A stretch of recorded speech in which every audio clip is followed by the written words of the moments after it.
Oysters, one of our most important creatures in the Chesapeake Bay, was on a sharp decline due to disease, overharvesting, habitat loss, and pollution. Oysters are filter feeders. They help keep the water in the bay clear by removing sediments.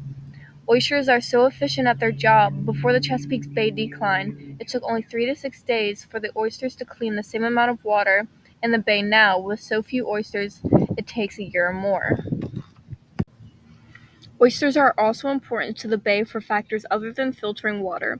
Oyster reefs are ideal living and feeding grounds for a wide variety of animals. The diversity and abundance of species living in the area depends upon the reef's health. Not only do healthy reefs contain more oysters, but also more fish and crabs. Floating around in these reefs, you can sometimes see tiny spat, which are young oysters, attaching themselves to older oysters to create the next reef in the future. Oyster aquaculture is raising oysters for human consumption, which is important to reduce the amount of harvesting directly from the bay. Oyster restoration is raising oysters to put back into the bay, which you can even get involved in yourself if you have a dock or pier at home, through programs like Chesapeake Bay Foundation.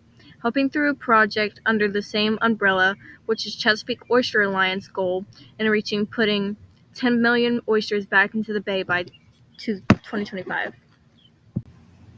Also consider recycling your oyster shells.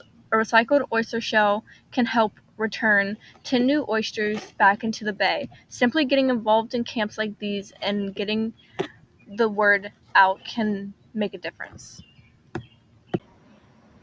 In many recognized oyster reefs, it is illegal to remove or harvest the oysters. This is done to help preserve the oyster reefs so they can naturally sustain themselves.